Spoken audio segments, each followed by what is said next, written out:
नमस्कार। संस्कृत की कक्षा में आप सभी का स्वागत है। आज हम सभी शारदा संस्कृतम भाग 7 कक्षा 7वीं पाठ 1 सुभाषितानि इस पाठ के श्लोकों की व्याख्या देखेंगे। आइए श्लोकों की व्याख्या देखते हैं।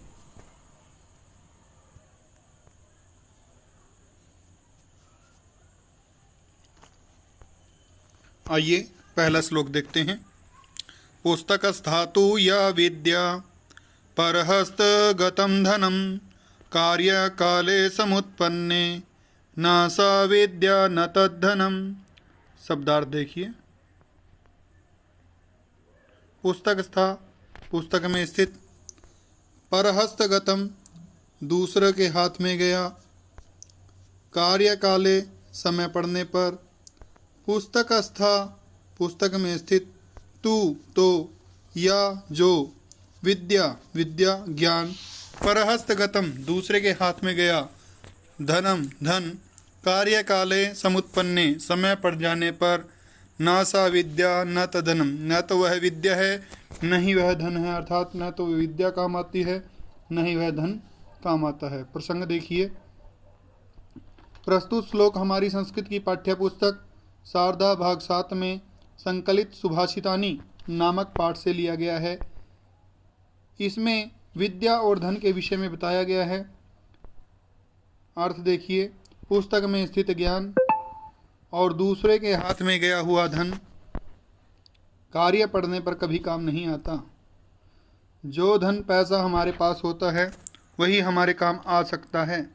वैसे ही जो विद्या हमने अध्ययन कर ली है वही हमारे काम आ सकती है। दूसरा श्लोक देखिए। आलस्यम ही मनुष्याणाम शरीरस्थो महान रिपु नास्ति उद्यम समो बंधु कृत्वा यम नावसीदति।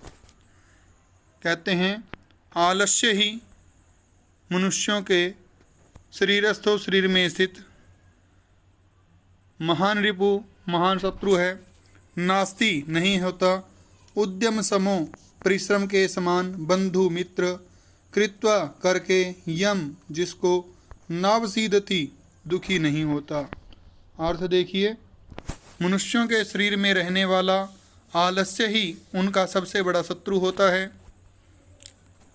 परिश्रम जैसा दूसरा कोई अन्य मित्र नहीं होता, क्योंकि परिश्रम करने वाला कभी दुखी नहीं होता। श्लोक देखिए अगला। यथा चित्तं तथा वाचो यथा वाचस्तथा क्रिया चित्ते वाचि क्रियायां च साधूनाम एकरूपता। चित्तम मन, साधुनाम सज्जनों के। व्याख्या देखिए। जैसा मन होता है, यथा चित्तम तथा वाचो वैसी ही वाणी होती है। यथा वाचस तथा क्रिया जैसी वाणी होती है वैसे ही कार्य होता है। चित्ते वाची क्रियायाम च साधुनाम एक रूपता। सज्जनों के मन, वाणी और कार्य में एक रूपता होती है, समानता होती है। अगला श्लोक। दृष्टिपूतं न्यसेत् पादं दृष्टिपूतं न्यसेत् पादं वस्त्रपूतं जलं पिबेत् सत्यपूतां वदेत् वाचां मनः पूतं समाचरेत्। दृष्टिपूतं न्यसेत् पादम दृष्टि से देखकर पवित्र करके पैर रखना चाहिए।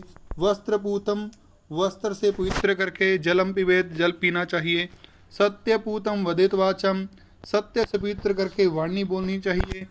मनः पूतम समाचरेत और मन से पवित्र करके आचरण करना चाहिए। व्याख्या। अच्छी प्रकार देखकर पग धरना चाहिए। कपड़े से छानकर पानी पीना चाहिए। सत्य से पवित्र कर वाणी को बोलना चाहिए और मन से अच्छी प्रकार विचार करके आचरण करना चाहिए। अगला श्लोक देखते हैं।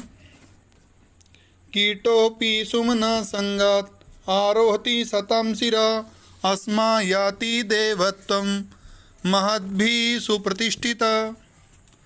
कीटोपि कीड़ा भी, अस्मापि पत्थर भी, सुप्रतिष्ठिता प्रतिष्ठित किया गया।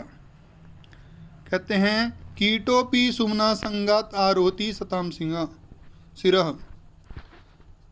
पुष्प के संग से कीड़ा भी अच्छे लोगों के मस्तक पर चढ़ता है, उसी प्रकार बड़े लोगों से प्रतिष्ठित किया गया पत्थर भी देवता बनता है। अगला श्लोक। जल बिंदु निपातेन क्रमशः पूर्यते घटा स हेतु सर्वविद्यानां धर्मस्य च धनस्य च। जल बिंदु निपातेन, जल के बिंदु गिरने से, क्रमशः क्रम पूर्वक, पूर्यते भर जाता है, घटा घड़ा, स हेतु वह जो है कारण है, सर्व विद्यानाम उसी प्रकार से, इसी प्रकार जो है सभी विद्याओं का, धर्म का और धन का भी संचय होता है। व्याख्या। जिस प्रकार जल की बूंद बूंद से घड़ा भर जाता है, उसी प्रकार सभी विद्याओं, धर्म और धन का भी संचय होता है।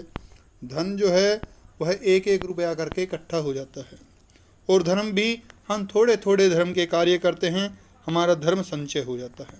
ऐसे ही विद्याएं हैं, ज्ञान है, हम थोड़ा थोड़ा ज्ञान प्राप्त करते हैं और ज्ञानी विद्वान बन जाते हैं। इस प्रकार इनकी भी वही गति है। जिस प्रकार जल की बूंद बूंद से घड़ा भर जाता है, वैसे ही विद्या, धर्म और धन से भी हमारे जो हैं कर्तव्य, हमारा जो धर्म है वो बढ़ जाता है, धीरे धीरे बढ़ता है। आज की इस वीडियो में इतना ही। धन्यवाद। जयतु संस्कृतम, जयतु भारतम।